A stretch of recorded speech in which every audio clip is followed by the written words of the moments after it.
the sun if you were here early. Some knucklehead in the first service talked to way too long. He was, however, extremely attractive. So I just so I don't know if you noticed this, but our culture is very self-centered. Anybody?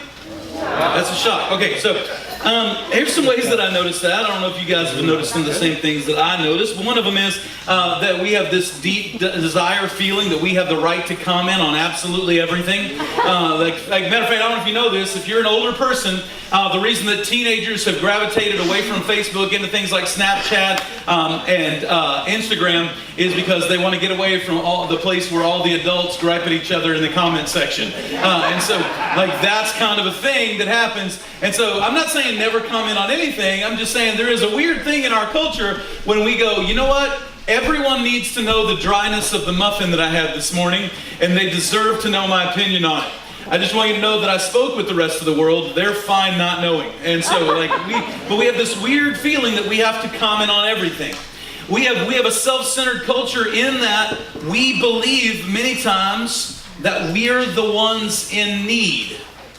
And I'm not saying that we never have needs, but I will tell you it was kind of crazy and it was eye-opening for me when I spent some time in Africa, in the country of Zambia, and we're sitting there and we were talking about stuff, and I was in these huts and little homes and stuff like that, and they were asking me about my house, and we didn't have a huge house, but I started describing my house, and their minds were blown. They were just hearing me talk about my house, hearing me talk about the rooms in it, and then they start to hear you talk about, we have a kitchen with a stove and clean water that comes out of magical places, all over the house, all this stuff. And then we got to talking about one that really blew their mind. They were like, hey, we've seen cars, do you have a car? And I was like, no, we don't have a car. We have two. And it's a burden for us. And then they were like, oh, that's kind of crazy. And so we started talking about the cars, and then we started to describe it to them. They were asking questions about the house, and I said something about a garage, and somebody goes, what's a garage? And I was like, oh, that's where we put the car. And they were like, well, you have a house for your car? And I was like, yeah, but most people can't put them in there because there's junk that they can't fit in their house that's in the car house. And they were just like, I don't get it at all. And yet we think that we're sometimes the ones in need. Well, today we're going to talk about this whole idea of selfishness from a different perspective. We're going to talk about selfish ambition. And what does that mean? That we take this self-centered thing and we wrap it around a search for significance. And so we're going to look, starting just briefly at the book of Philippians, chapter 2, verse 3, where Paul is going to hit something. He says, do nothing out of selfish ambition and vain conceit. Do nothing, but in humility consider others more important than yourselves. I believe the reason that because Paul repeatedly throughout his letters will scatter this whole different list of sins, but right now he lists two, and I believe these are foundational sins. As a matter of fact, as you think about it, as I thought about it, I could not think of a single sin that exists that doesn't find its foundation in either selfishness or vanity. And so Paul is saying, man, there's a root to all this other sin, and it's selfishness and vanity. And if we could address the root of these sins, it would really be of benefit to you in your life. And so for this morning's purposes, I hope you're taking notes. We can write this down. Where we're going to describe selfish ambition at is elevating yourself over and before anyone else to pursue fulfillment. In other words, I have a need to win, and my need to win at something or succeed at something is greater than my love for other people. And so that's what we're going to struggle with, and we're going to look at it through the life of a guy named Solomon. He wrote several books in the Bible. One of them is called Ecclesiastes. I love the book of Ecclesiastes, and we're going to use him as a character study. And I love Ecclesiastes because it is kind of an unfiltered version of looking back at life. I mean, he is brutally honest. And so he's going to start out in chapter 1, verse 1, and he's going to say this. These are the words of the teacher, King David's son, who ruled Jerusalem. Now, he's not going to say his name is Solomon. He's identifying himself by all of his accolades and titles. And so it's Solomon. He said, you know me, I'm a leader. I'm a king. I'm that wise guy, the wisest man that ever lived. I'm the son of David, this kind of patriarch of your faith. That's who I am. He's saying, I'm the guy that you know that has written over 3,000 Proverbs. I've written more than 1,000 songs, including my favorite book of the Bible, Song of Solomon. And he's built the God's temple in a matter of 7 years. He had 700 wives and 300 concubines. What? Yes! Like some of you go, so I'm like, there's men in this room going, now that's an idea, like that's a thought. Other ones are going, I can't keep one happy, I ain't trying no more. I get it. He's not saying this is a great plan, but I'm going to tell you, he must not have been too terrible looking because these ladies are into him, but Valentine's Day was a mess. I mean, like this guy, you think you can't succeed. He's trying to make 1,000 women happy on Valentine's Day. So this guy's some sort of a combination of Steve Jobs and Hugh Hefner wrapped in one, and he's got all the money that he needs. That's who he is. He's got money to dream. And so you set it up, it's like, man, this guy is successful. He is big time. And it takes all the way to verse 2 for it to go bad. He says, everything is meaningless. He gives you his resume and then he goes, as I searched for fulfillment in all those things, it was like a vapor, a mist. It was like a fog that I tried to wrap my arms around. I tried to seek fulfillment in these things. And in the end, they just kind of drifted through my arms. They didn't hang in the air nearly long enough. He's going to use this word meaningless 39 times in this book. In chapter 1, verse 3, he then goes on to say this. What do people get for all their hard work under the sun? And that's an important thing for you to understand. He's saying under the sun. In other words, everything that happens this side of the sun. So he's talking about your Google Calendar. He's talking about your job, your routine, your daily activities, your preferences, your entertainment, your life this side of the sun. He's saying, what do people get for all this hard work? He's going to use that phrase under the sun 29 times.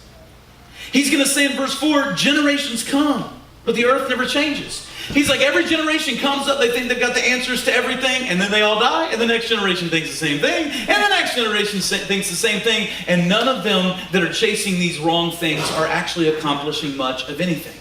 As a matter of fact, just in recent years, there are some things that have gone kind of AWOL that maybe you used at one point, but you don't anymore. Like, for example, how many of you remember this?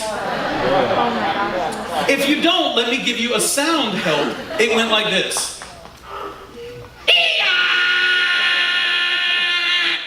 If you're a teenager in the room, you're like, what sound did he just make? If you're an adult, you're like, that's dial-up, son. You think you're unhappy with your 4G? Like this was a problem. Okay, if your kids had to get online now like this, you'd get way more family time. I mean, because they would be like, I'm not waiting for that. How many of you remember this? Most of you guys, when we talk about searching something for the internet, we Google it. Well, there used to be tons of search engines, and most of them didn't have much of nothing. My favorite one was called Dogpile. One of these days, if you want to know all the things that I'm passionate about, I can give you a whole lot of information on Dogpile. But let me just tell you a brief understanding of Dogpile is there was so little information on the internet that Dogpile was the search engine that searched search engines. Okay, next, sorry. How many of you ever did this?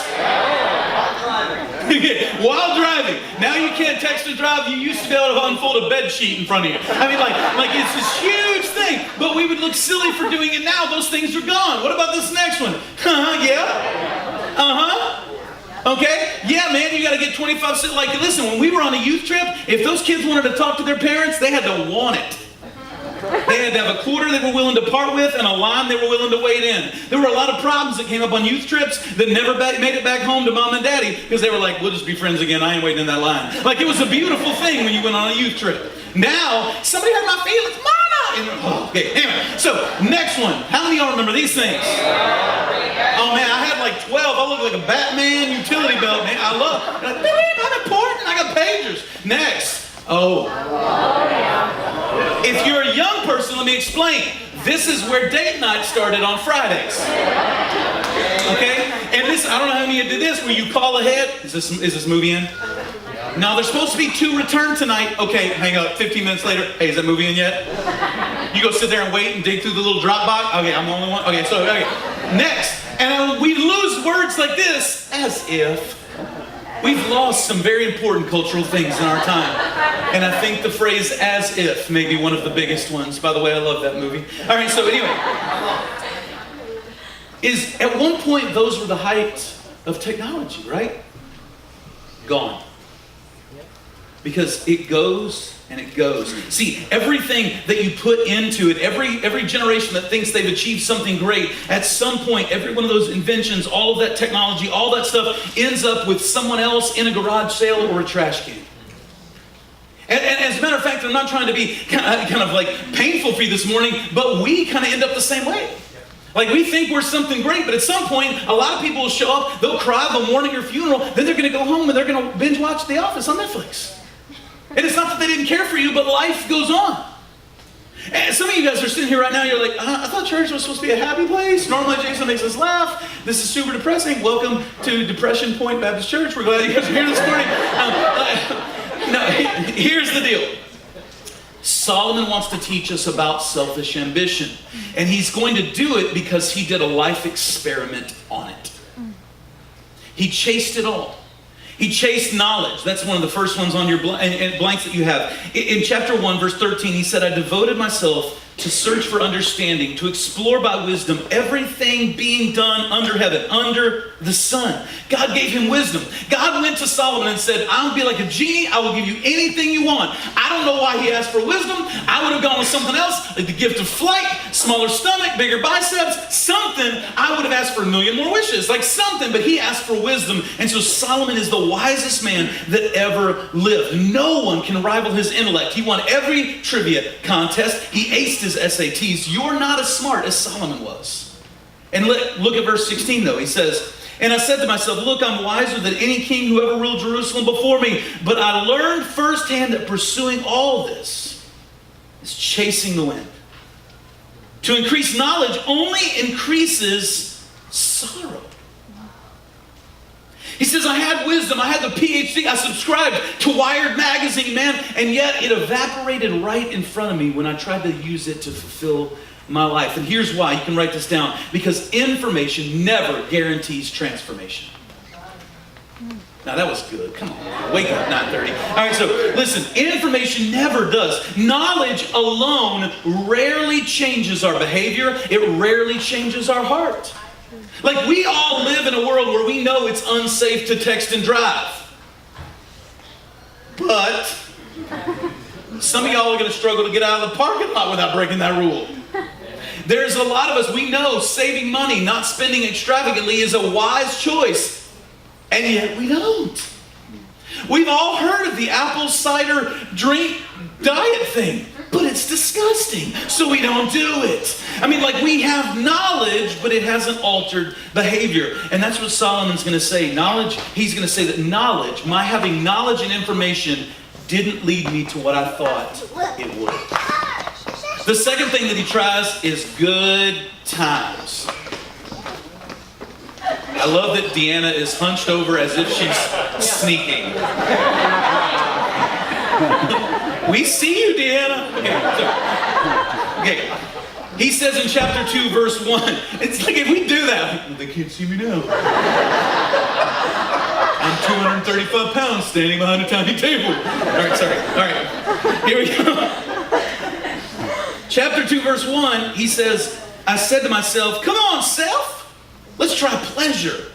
Let's look for the good things in life. Solomon said, man, let's party. We'll find meaning in party. And Solomon doesn't just party. Solomon parties. Like, he goes crazy. Like, in a single year, he hit Vegas up. He went to Rio and got to Carnival. He goes to Mardi Gras down in New Orleans. He's running with the bulls in Spain. He goes to Thailand to the water festival. I don't even know if you guys knew what that was. He hits Oktoberfest in Munich, Germany. Like, if he could snort it, sleep with it, if he could sip it, it didn't matter what it was. He said, I'll find satisfaction there. He had 15 to 20,000 people in his palace every day. But he doesn't even get out of verse 1 of chapter 2 before he says, but I found that this too was meaningless. He said, man, I keep waking up in the back seat of my chariot next to another stranger, hungover with another bad tattoo decision. It's not working. Something's missing. And so he goes, I know what I'll try. I'm going to try more money and more stuff. Come on now. On the street. That's what we do with that. Chapter, you know I'm talking about Lynette. Come on now. All right, so here we go. Chapter 2, verse 4. And I also tried to find meaning by building huge homes for myself, by planting beautiful vineyards. I made gardens and parks, filling them with all kinds of fruit trees. He had servants, livestock, silver, gold, concubines, singers, and the delights of men. I love the singers part. Basically, this guy had theme music everywhere he went. You know how legit that would be? Like if you walked into Target and you had a band behind you going, and all I do is win, win, win. You're like, that's right. That's what's up. All right. Like he just has that going on all the time. In verse 8 it says, whatever I desire, I can demand it and get it. That's crazy. Like I can imagine a whole lot of things, but I'm missing several zeros from my paycheck to get them. There was nothing that Solomon in his day, nothing he could envision, nothing he could dream of, nothing that he could just contemplate that he couldn't have if he wanted it. That's how he lived. As a matter of fact, recently there was a study that transitioned Solomon's wealth into modern day terms. His average annual salary was $760 million a year. He had a net worth of $2.1 trillion in today's value. Just to put that in perspective, Bill Gates has 92 billion with a B. He had 2.1 trillion with a T. That meant that if one day Solomon went to bed and woke up the next day with Bill Gates' money, he would have freaked out. Because he would have lost so much. Like this, how wealthy this guy was. And matter of fact, if you struggle to understand the difference between million, billion, and trillion, let me give you some real quick things. I always do this in the form of time. If you counted backwards 1 million seconds, it would be 12 days ago. If you counted backwards 1 billion seconds, here's the difference between million and billion, 12 days, 31 years ago. If you counted backwards 1 trillion seconds, over 31,000 years ago. Wow. Yeah. That sucker would have lost some money getting Bill Gates' money. As a matter of fact, that's not exempt to them. In our modern culture, people were recently done, I think it was USA Today that they did this poll asking what would take fulfillment financially for people. And people that made an average of $25,000 a year said that on average, $54,000 a year would give them a place where they could feel like they've arrived and they could take care of life. People that made $100,000 a year said $192,000 would get them to a place of feeling fulfilled and successful. So basically in America, what that means is that the American dream is always twice the distance from where you are right now. When Crystal and I started out, I'm not saying we were poor, but when we would go to Kentucky Fried Chicken, we licked other people's fingers. It was weird. It was a struggle. And I remember one time we went out with some friends and we drove up and we had a kid, they had a kid, we had Zach, they had a baby, and the guy said, hey, we're going to take my car instead of my wife's. And I was like, oh man, you need to move the car seat for your wife's car, I'll help you out, let's go out there. And he goes, oh no, we got car seats in both cars. And I was like, la-di-da. I got 2 car seats. He is rolling. I remember a couple of months later talking to my papa. I was like, man, yeah, papa, listen, we met this couple, they had 2 car seats. And he goes, Jason, you have 2 cars. We didn't have one when I was a kid. And it's amazing for us. We always compare ourselves with people we have more. Yeah. We never compare ourselves with people who have less. Why? Well, because we deserve more, clearly.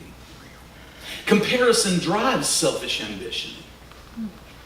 It makes us believe that, well, if somebody else has it, I deserve it. And so if I can compare my life to somebody else, it's something that I deserve. And yet, listen, in our world today, if you have these 2 things, you are wealthier than 10%, you are the wealthiest 10% of the people on the planet. It's not going to be what some of you think. The first one might be, if you have clean water and access to clean water, you are in the top 10% of the world. Here's the other one. If today when you leave here, you're going to go to lunch or back home to eat, and you have choices about the food you will consume, you are in the top 10% of the wealthiest people on the planet. When I was in Africa, I remember we asked the little kids, like, what's your favorite food? And they said, rice. We were like, why? Because steak's not an option. You know what they're grateful for? What they have. So that's their favorite food. And we don't live like that. Write this down if you're taking notes. See, God designed us to enjoy people and use things, but we live in a society where we use people and enjoy things. And I'm not telling you there's anything wrong with you buying a house. The problem is when the neighborhood you're buying it in is more important than the neighbors that you live next to. There's a problem. When you are up to your eyeballs in debt because you want to look a certain way and you can no longer be generous. And I'm not here to be the greed patrol. I'm not here for anybody to evaluate anybody's spending. I can't tell you what you should or shouldn't do or buy in your life, but I can tell you in mine, and you probably can in your own. When am I overstepping? Here are some ways that you might know if stuff's driving you.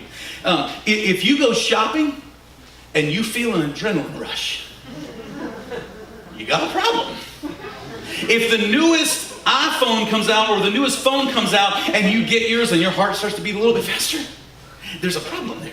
If you are an avid fan of the show Fixer Upper, I'm not against Fixer Upper, but if you watch Fixer Upper and you were fine with your house before you watch that episode, and the moment it ends, you're like, we live in a dump. I mean, like if you have more shiplap than drywall in your home, and you've named your pets Chip and Joanna, you might need counseling. Like, that's a thing that you need to just address in your life. Like, it might be driving you. I never thought I'd quote Jim Carrey in a message, and yet I love a quote that he made. It wasn't in a movie. It was in his personal life. He said this. He said, I wish everyone could be rich and famous and do everything that they dreamed of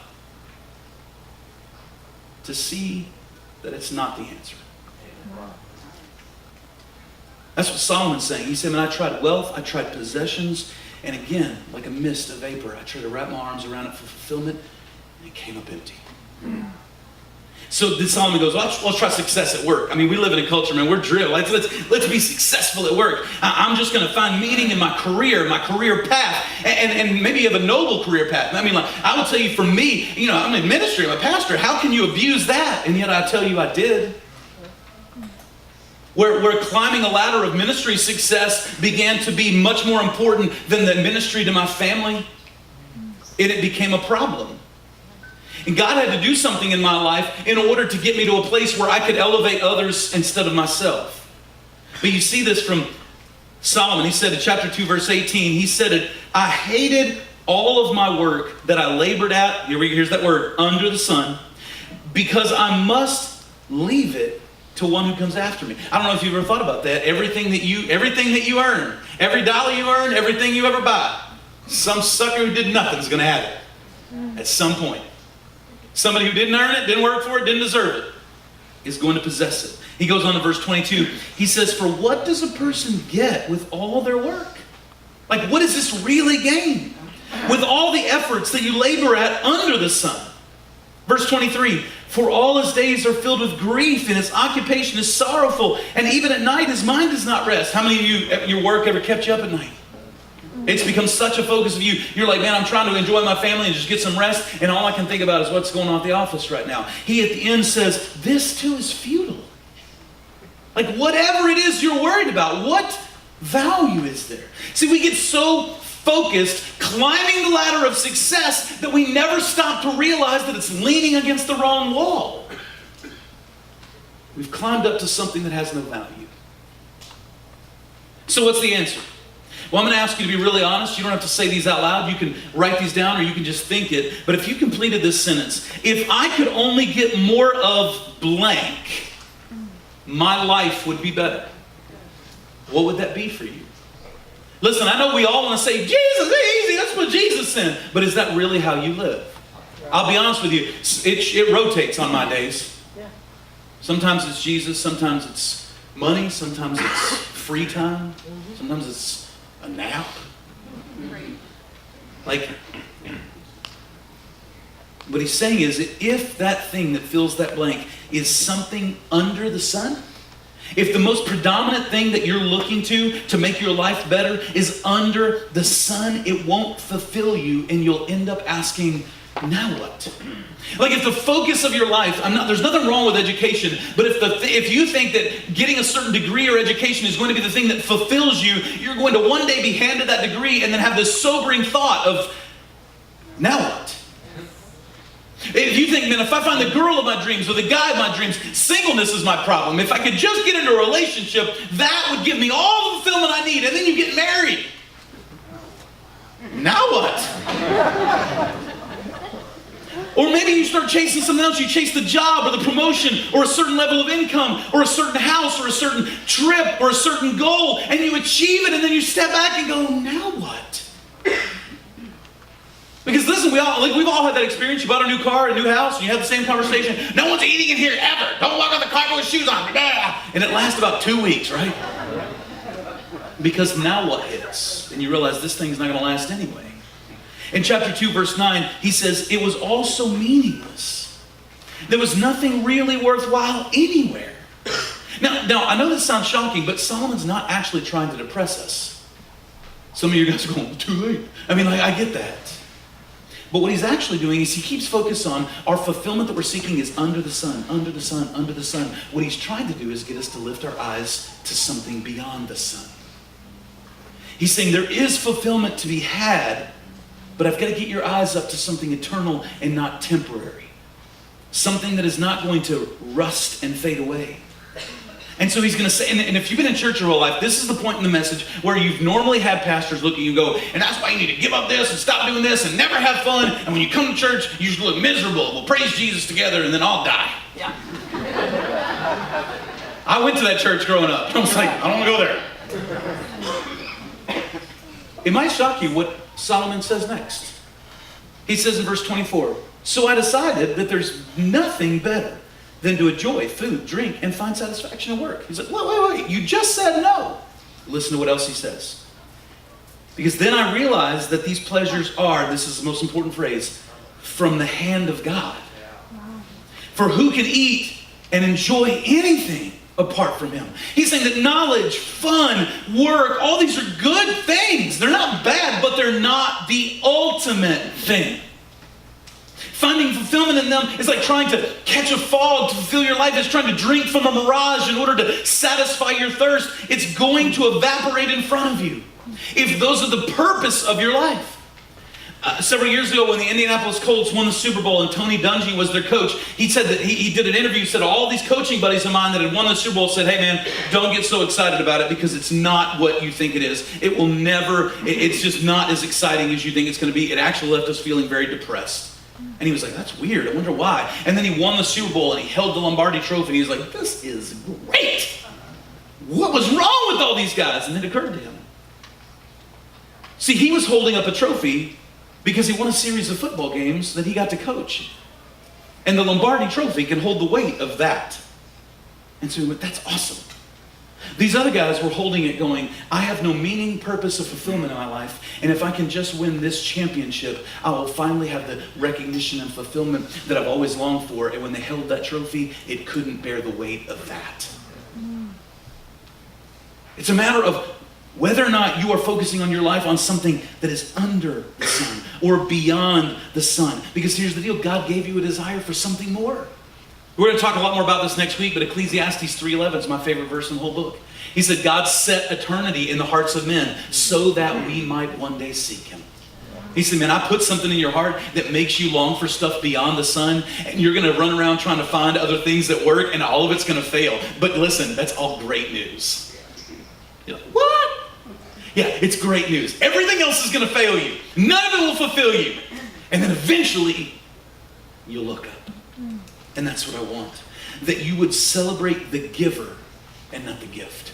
And that's what we get to at the end. You can write this down. Gratitude is the antidote for selfish ambition. It's hard to be discontent, or it's hard to be discontent when your heart is full of gratitude. See, it's not that knowledge is bad. God gave us knowledge, but he gave us that knowledge so that we could help other people move beyond the sun. The party's not bad. I've said this many times. The central to the Christian faith all throughout Scripture is a party, man. Like if you've never been in a church where they're like, man, we have some parties. You stay around here long enough, we're going to have some parties, man. Because nobody should party like Christian people party. We have more to celebrate than anybody else. God invented the party so that we can enjoy the one beyond the sun who gives us what we have in this life, and to encourage others that are here that they can celebrate something beyond the sun. God created work, and it wasn't a punishment at the beginning. It was to help make the world a better place so that as people looked at us, they go, why do you work so hard to fulfill something like this? And you go, oh, I want to make my world better so that it will point people to a life beyond the sun. See, if you're trusting in something, or you are trusting in something with your life right now, you absolutely are. And if it's not God, it's either selfishness, which is going to be self-focused, knowledge, my ability, my willpower, my ability to kind of muscle through it. Or it's going to be my ambition, my position, my influence, my possessions, my power. And Solomon is